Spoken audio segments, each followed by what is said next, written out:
You want to I have, think I would like to say, Sherry, do you have some ideas of maybe what direction Dar could go with, since she's unable to really do the cards now? I think that you probably still could do the cards. I think you'd have to do them differently, though. I think Yes. you would have to, and I don't mean mass produce them, but I think you would have to, perhaps use more pre-cut things, or you'd have to cut, 20 of something and make, but I've always thought that probably for you is that I know you really enjoy doing them one at a time.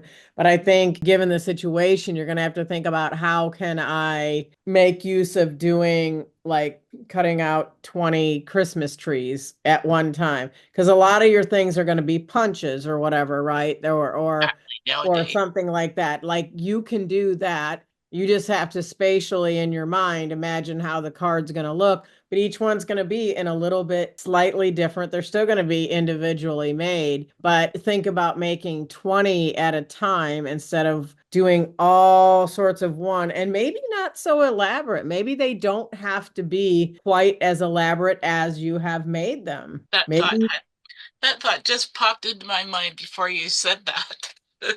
maybe uh, it's a little bit more simplistic. It's still handmade, of course, yep. and you're still picking the materials, but maybe it needs to be dialed back a little bit so that you can increase the production also for yourself, but also make it easier for yourself. Right, right. I think you could also do abstract cards. You could slap anything anywhere and just say, here's my abstract, happy birthday card or something. Yeah, that's an idea. I love abstract, but yeah, I get you, Grace. Thank you for that thought. Sure.